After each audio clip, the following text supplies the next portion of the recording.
ආයුබෝවන්. පහුගිය ටිකේ මම සුපුරුදු මාතෘකාවලින් බැහැර වෙලා ජ්‍යොතිෂය ගැන කතා කරන්න ගත්තා. එහෙම කරන්න වුණා. එහෙම වුණේ මේ වෙනකොට අපේ රටේ අනිත් බොහෝ කාරණා වගේම ජ්‍යොතිෂයත් වල්වැදුණු ගමනකට යොමු වෙලා තියෙන බව නිරන්තරයෙන්ම මට පේන්න ගත්ත නිසා. ඇත්තටම ජ්‍යොතිෂය ගැන කතා කරන අයගෙන් නම් කිසිම අඩුවක් නැහැ. හැම මාධ්‍යයකම වගේ ජ්‍යොතිෂයේ බොහොම බරපතල දේවල් ගැන ඇස් උඩ යන කතා කියන ජ්‍යොතිෂ ඔස්තාර්ලගේ කිසිම අඩුපාඩුවක් නැහැ. බරපතල අඩුවක් තියෙන්නේ ඒ අය කතා කරන ඒ දේවල් වල ජ්‍යොතිෂය නැහැ. ඒ අය හැමදෙනාම හිර වෙලා ඉන්නේ ජනප්‍රිය ජ්‍යොතිෂයේ වපසරිය ඇතුලේ. මොනතරම් ඔස්තාර්ලා හිටියත් ඇත්ත ජ්‍යොතිෂයේ මූලධර්ම ගැන, සිද්ධාන්ත ගැන ප්‍රශ්න 10ක් ඇහුවොත් එක දෙකකටවත් හරි උත්තර ලැබෙන්නේ නැති බව නම් සහතිකයි. ජ්‍යොතිෂය කියන්නේ බුද්ධිමතුන්ගේ විෂයක්. ඒකට හේතුව තමයි අපිට ජ්‍යොතිෂ ශාස්ත්‍රය දුන්න ඍෂිවරු ඒක දීලා තියෙන්නේ අතිශයින් බුද්ධිමත්ව අපි අවබෝධ කරගනී කියන බලාපොරොත්තුවෙන් වීම. බොහෝ දැනුම තියෙන්නේ තව දෙයක් ඇතුලේ හංගලා. ඒ නිසා ඍජුවම කියපු දේවල් හරි අඩුයි. යම් සිද්ධාන්තයක් හරි හැටි තේරුම් ගත්තාම තමයි අපිට වැටහෙන්නේ මේක අදාළ වෙන්නේ වෙනත් තැනකට කියන එක.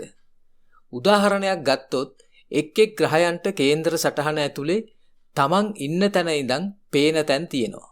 ඒ වගේම එක් ග්‍රහයා උච්ච වෙන නීච වෙන තැන් තියෙනවා. උච්ච වෙන තැනින් අංශක 180ක් ඈතින් තමයි නීච වෙන තැන තියෙන්නේ.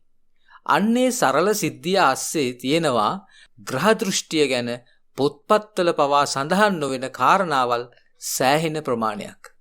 ඒ කාරණා ටිකම ඇති පවතින ජනප්‍රිය ජ්‍යොතිෂය උඩු යටිකුරු කරන්න. ජ්‍යොතිෂයේ හැමතැනම එහෙමයි.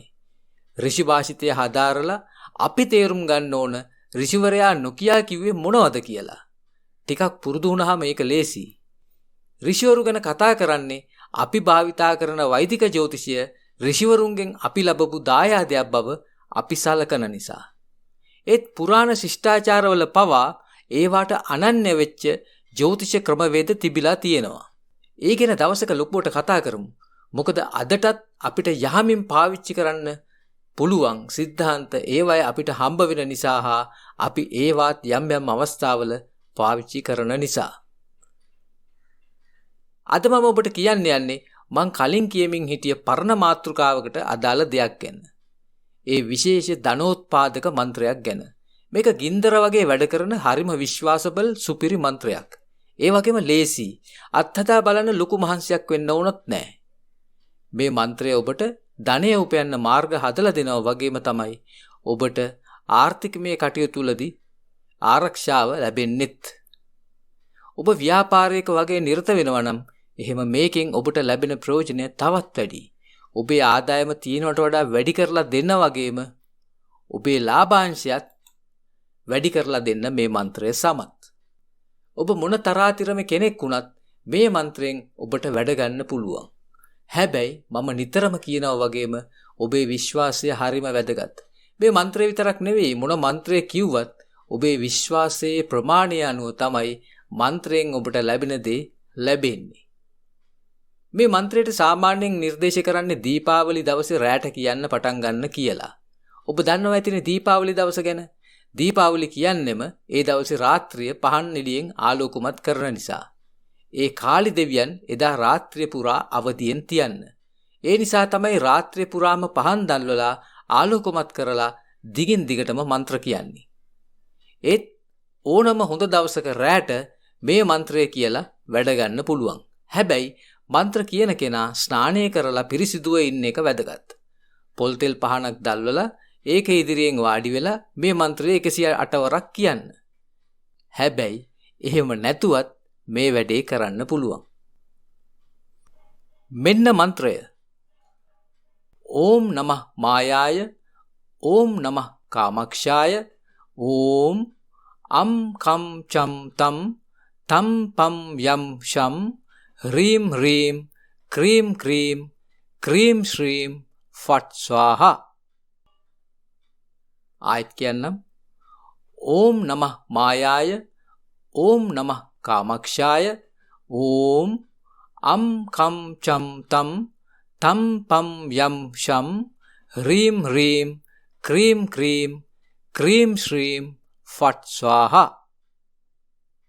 ආපහු සැරයක් කියන්න. ඕම් නමः මායාය ඕම් නමः කාමක්ෂාය ඕම් අම් කම් චම් තම් තම් පම් යම් ශම් ह्रीं ह्रीं क्रीं क्रीं क्रीं श्रीं फट् स्वाहा.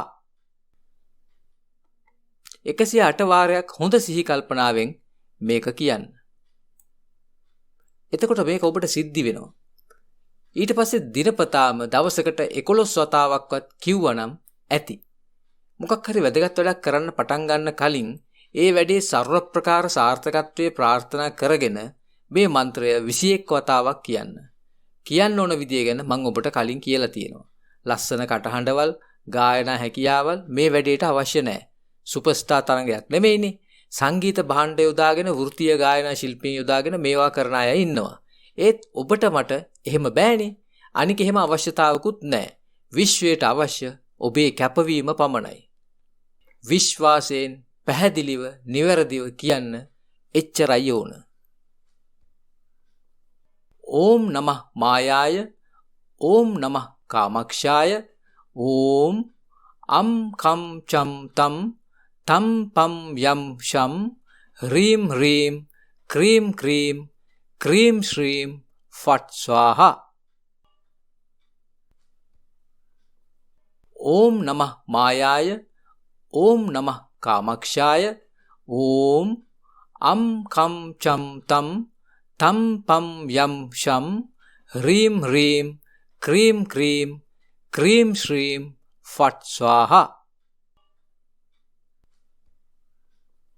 ඕම් නමः මායාය ඕම් නමः කාමක්ෂාය ඕම් අම් කම් චම් තම් තම් පම් යම් ශම් ह्रीं ह्रीं क्रीं क्रीं क्रीं श्रीं फट् स्वाहा. ඕම් නමः මායාය ඕම් නමः කාමක්ෂාය ඕම් අම් කම් චම් තම් තම් පම් යම් ශම් ह्रीं ह्रीं क्रीं क्रीं क्रीं श्रीं फट् स्वाहा. ඕම් නමः මායාය ඕම් නමः කාමක්ෂාය ඕම් අම් කම් චම් තම් තම් පම් යම් ශම් ह्रीं ह्रीं क्रीं क्रीं क्रीं श्रीं फट् स्वाहा. ඕම් නමः මායාය ඕම් නමः කාමක්ෂාය ඕම් අම් කම් චම් තම් තම් පම් යම් ශම් ह्रीं ह्रीं क्रीं क्रीं क्रीं श्रीं फट् स्वाहा. ඕම් නමः මායාය ඕම් නමः කාමක්ෂාය ඕම් අම් කම් චම් තම් තම් පම් යම් ශම් ह्रीं ह्रीं क्रीं क्रीं क्रीं श्रीं फट् स्वाहा. ඕම් නමः මායාය ඕම් නමः කාමක්ෂාය ඕම් අම් කම් චම් තම් තම් පම් යම් ශම් ह्रीं ह्रीं क्रीं क्रीं क्रीं श्रीं फट् स्वाहा. ඕම් නමः මායාය ඕම් නමः කාමක්ෂාය ඕම් අම් කම් චම් තම් තම් පම් යම් ශම් ह्रीं ह्रीं क्रीं क्रीं क्रीं श्रीं फट् स्वाहा. ඕම් නමः මායාය ඕම් නමः කාමක්ෂාය ඕම් අම් කම් චම් තම් තම් පම් යම් ශම් ह्रीं ह्रीं क्रीं क्रीं क्रीं श्रीं फट् स्वाहा.